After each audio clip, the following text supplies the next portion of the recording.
Mentorship, Keeping It Real, where we feature entrepreneurs and enterprise leaders who share their great ideas in our guest blog, found on shareyourstories.online. Our guest is Diana Bishop, an international award-winning TV news correspondent, author, interviewer, and personal branding expert. We're going to discuss not only her award-winning career, but how you successfully transition to the next chapter. And Diana joins us from Collingwood, Ontario. Welcome. Hi, Trish. Boy, with that intro, thank you. Listen, I have to say, sometimes when we hear those bios and we think, wow, really? But your career has been absolutely phenomenal. Well, I've lived a long time too. So. That doesn't count. Yeah. But I think one of the reasons why folks are so drawn to you and your story, Diana, is because I think you've been a maverick in your industry. When we think back to when you first started sharing stories, being a journalist behind the camera, in front of the camera. So what was that like starting out your career and obviously having a passion for sharing stories? Well, actually, it's and you'll understand this being such a storyteller yourself and love with stories. Storytelling was the heart of my life right from the very beginning because I came from a storytelling family.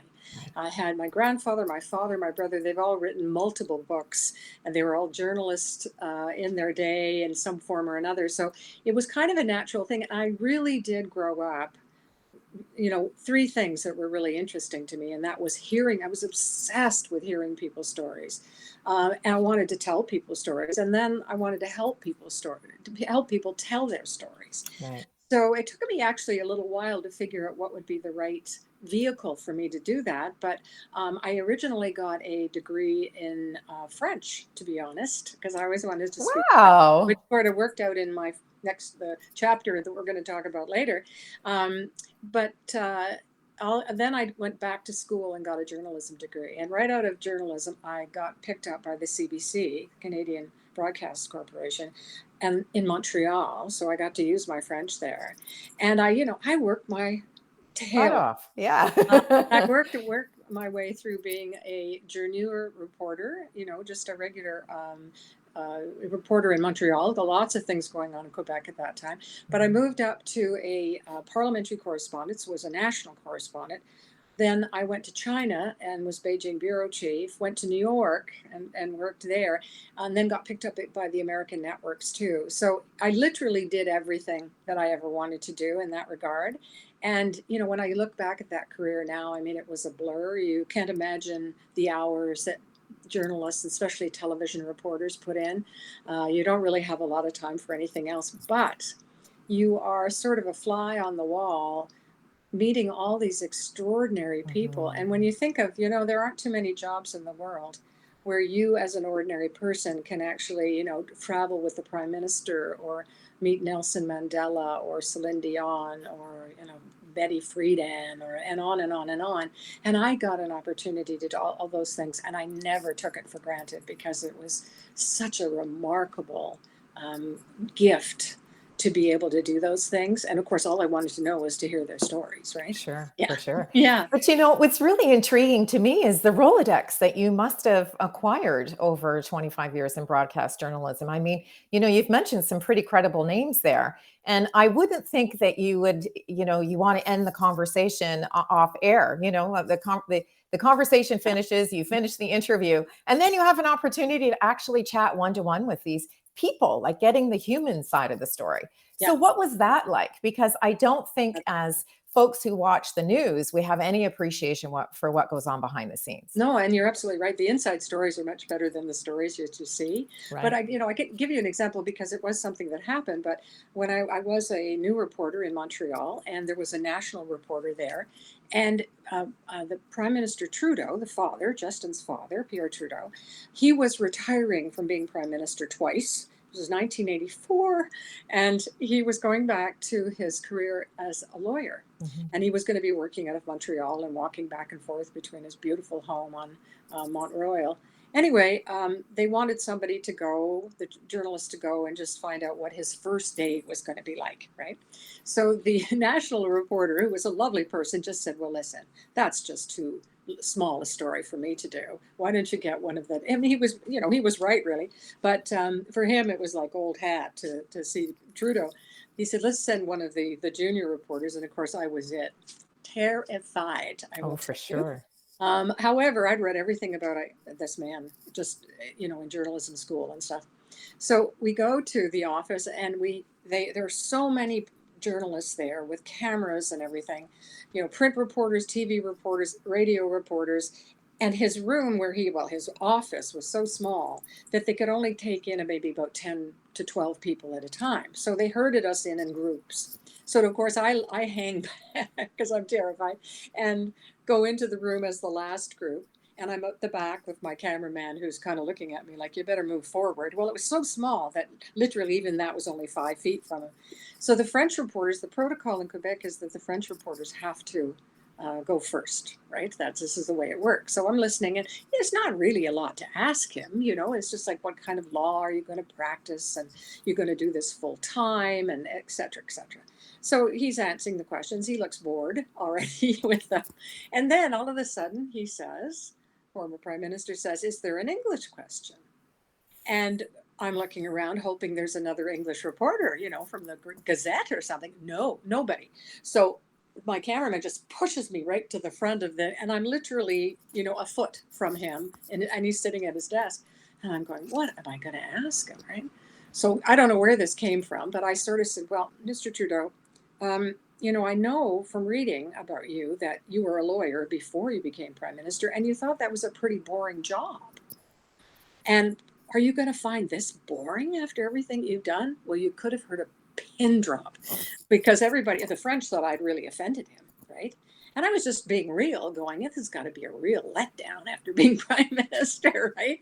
Well, he looked at me, and at first he looked as if he was a bit shocked, and then he started to laugh. And he laughed for a good 10 seconds, just like one of those really haughty, arrogant laughs that he had. And that was it. And he said, well, maybe I will find it boring. So anyway, we're tearing down, and I'm just hanging my head thinking, well, I really blew it. That's the only clip. I go back to the office and hand it in and say, this is not good. I'm really sorry. It goes down the pipe because it goes across the country. And all of a sudden I get a call from Toronto from the news desk, and they said, who are you? And I went, well, and they said, that was fantastic. We've never seen him laugh like that. Great question. So the question was better than the answer. So that was sort of the beginning of, these things sort of happened. Right. And one quick story was, I was down covering the president, George Bush Senior, and I was staying in Kennebunkport, where he had his home. And it was very late at night. I'd gone to bed about 2 a.m. It was really hot in my room. Didn't have any clothes on. Okay. So anyway, at 6 a.m., the phone rings. Thank God we didn't have the kind of technology we do. Yes. And it's Pamela Wallen, who's doing Canada AM. And she's saying, we have Diana Bishop on the line from Kennebunkport. What is the president and because he was with the Prime Minister doing this morning? And I'm lying there completely naked on my bed going, I think they're out fishing, or whatever. And I got through it, but all I could think of is, there I am lying, absolutely naked on my bed. Well, there's about maybe a couple of million people listening to the country. Those are the kind of stories that you never forget, and we all have them. So for sure. So that's those things were fun. As I say, it was an amazing career. I don't even realize how lucky I was. Right. Yeah. Now, how did you transition then from being a global personality, really? I mean, I think in today's day and age, even the people who are interviewing and the correspondents are global personalities in their own right. So yeah, for sure. So how did you go from being in front of the camera and saying, okay, I've been sharing stories for the last 25 years. Now I want to share some different types of stories. How did you transition to the next chapter? Well, it's a good question. I started to feel that something was missing. And I think this happens. This really is a story. My story is a story of reinvention. I was missing something, and I couldn't figure it out for a while. And in that time, I met the Queen, too. I just have to say, because, how sad that we'd lost her. But I was actually very lucky to have been presented to the Queen, and that was quite the story too. But anyway, coming back to that, it took me about 3 or 4 years to say, what, I wanted to go from, and it was as simple as this. Journalism is all about finding what's wrong in the world and then hoping that people will take action to fix it, right? We are sort of the observers and the reporters. I wanted to do something where I was actually helping somebody write their story in a way that would be very successful.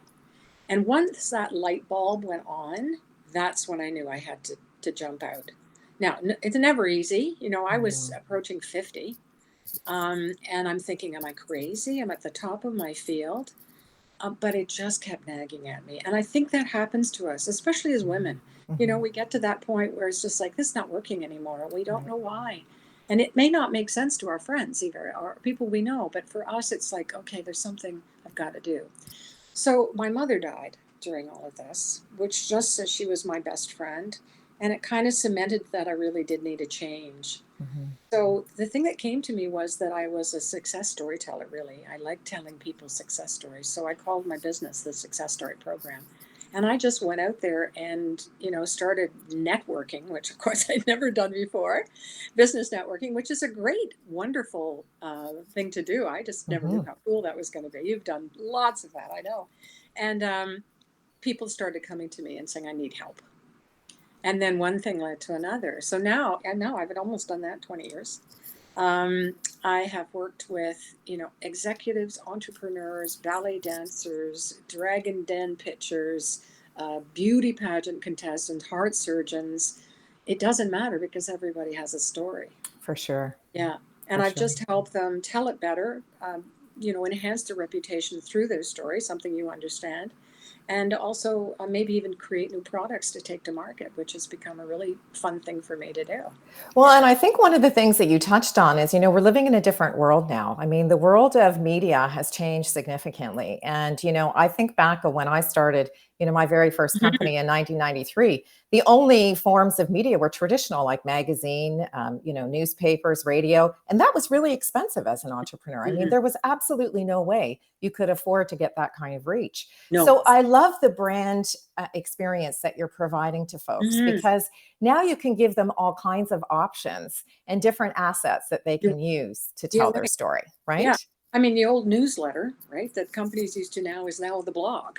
Right. And even that's, probably out of date in some ways, although I write one now. But, you're right. Everything changed. Right. And it made it much more accessible to the individual person to market themselves. And I think that's probably the biggest thing that's changed. Right. Is the personal brand has grown a lot in the last 20 years. For sure. We didn't talk about personal branding before that. No, it was all about the corporate stuff, right? Exactly. You were tied to the corporate logo. And which is the reason why I love this platform, because you get to share the stories of the person behind the logo, which I think is really important. I know. Now, one of the things that you mentioned is writing a blog. And I must say, I am a subscriber to your blog. Oh, you are. And I'm grateful. And I absolutely love, because I too have a passion for the location which you blog about, and that you spend some time living in this wonderful place called Paris. So tell us a little bit about, how did the blog come about? And it's a bit of a story too. And again, it's a story of reinvention.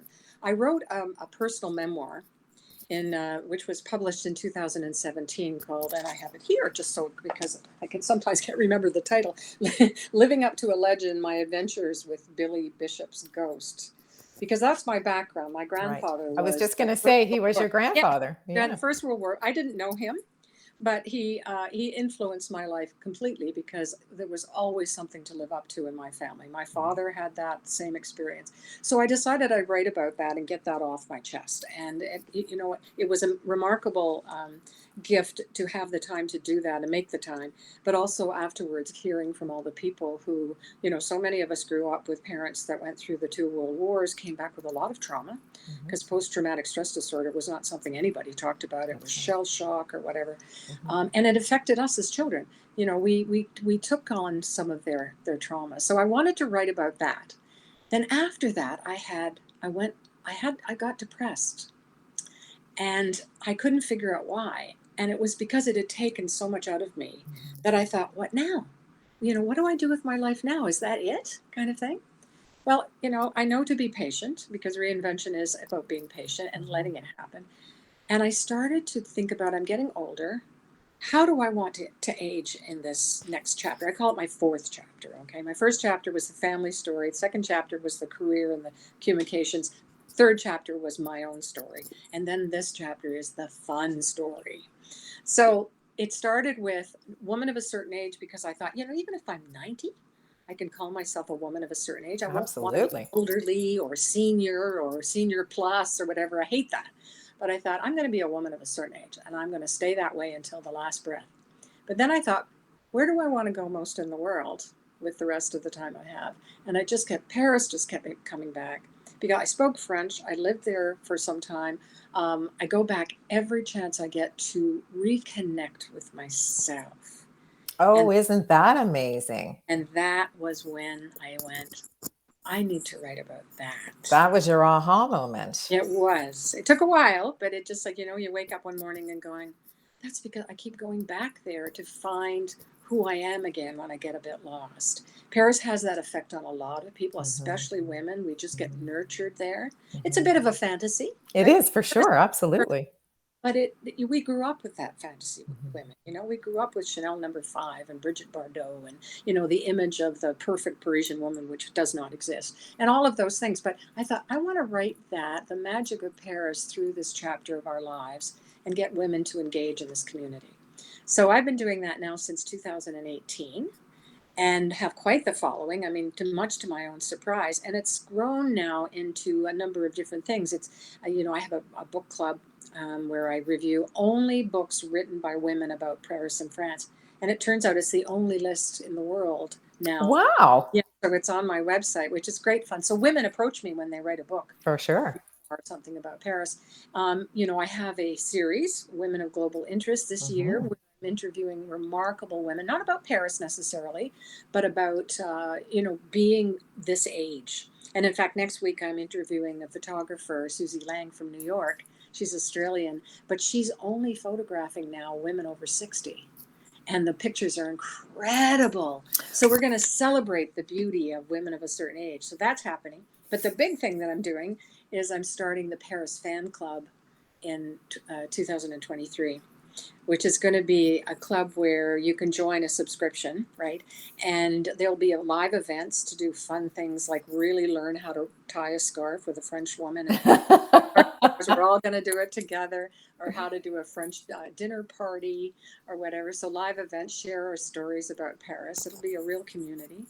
And then they also get a travel kit. Like people are always saying, well, what do you take when you go to Paris? I said, things like, I have my own luggage tag. Right. Right. I have a tote bag. Tote bags are huge in Paris right now. Yeah. I've designed all this stuff. Isn't that fantastic? I know, even a wine thing, when you go and visit somebody. Yes. So there's about 12 things in that package, and they get that as part of the program or part of the package.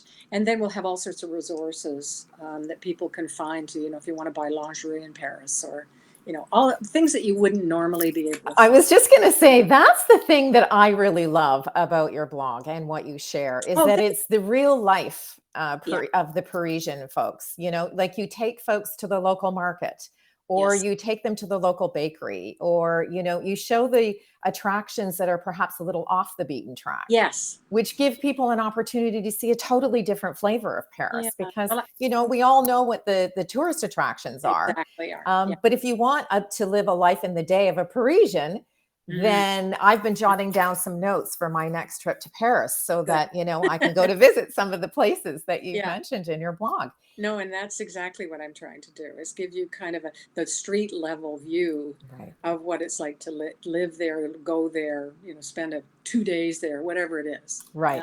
Because and also realize what it does for you. For sure. That's really the big part of my blog, is that it really does nurture us. I think the fantasy is what is as important as the reality, because I think, to your point, Chanel has been my inspirational mentor since I was in high school. Wow. And I can remember the first time I went to her atelier on Rue Chambon, and I talked the security guard into letting me go to that famous, mirrored staircase. And I actually got my photo taken on the staircase. I've still done that myself. Yeah, seriously, it was and to your point, it's a highlight for me. I have the picture. I have it in my home so that every morning I see it, and it just gives me such joy to be able to experience something that really making that connection between the inspiration and the reality. Oh, well, thank you. I mean, I'm just thinking of Chanel too. One of the things blog I wrote very early on was going to buy a red lipstick. Aha. You know, because French women all wear red lipstick. That's right. And I just thought, oh, well, red lipstick is never going to look good on me. So my trip to the Chanel store was quite interesting because, you know, the woman who was serving me had absolutely no interest in serving me. And, you know, but I had to try most of them myself. But then when I put it on, oh my God, I Totally kind of felt different, right? totally different. I Yeah. could see it. And then when I went to buy it, I mean, it was like, I don't know, 3 times what it would cost me to buy it here. You know, you had to go into a room and there was a big table and the woman was sitting there and it like took an hour for her to put it in a little bag and charge me for it.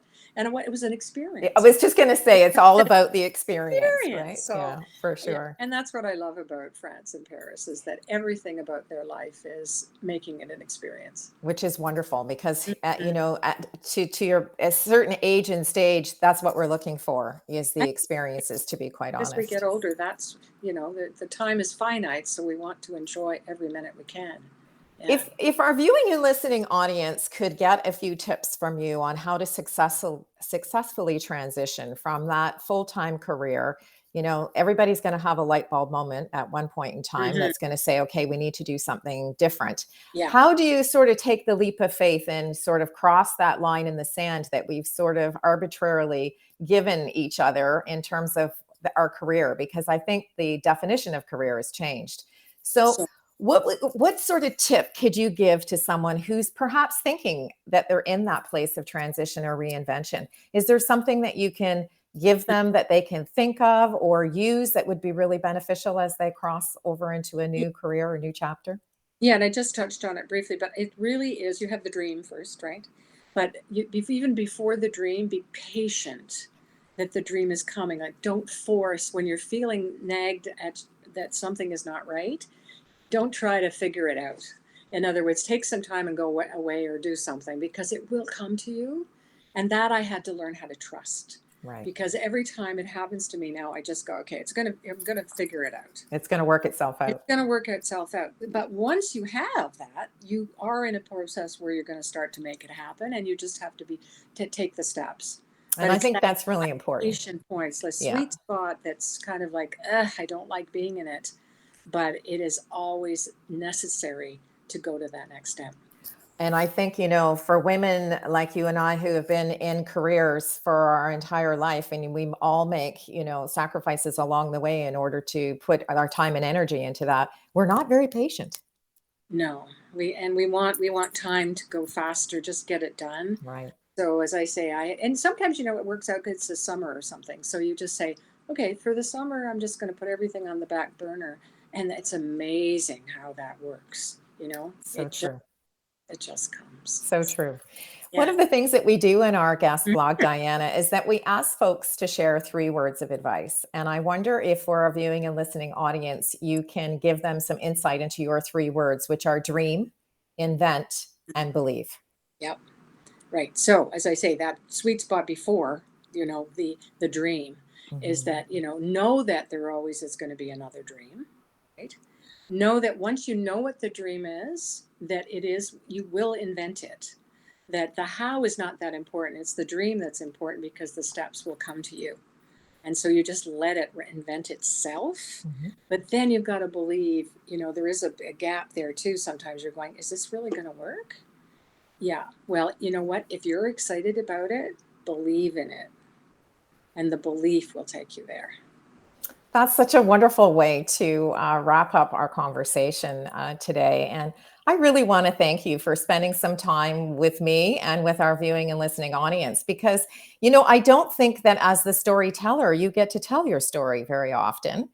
And we're very appreciative that you've done that. No, thank you. You're right. It's always wonderful to talk to you. So thank you so much for the opportunity. And thank you. And, you know, to all of the young ladies and women who have been watching your career over the years, you know, being a maverick in an industry is really a tough thing to do. And I'd like to thank you for making all of those brave steps.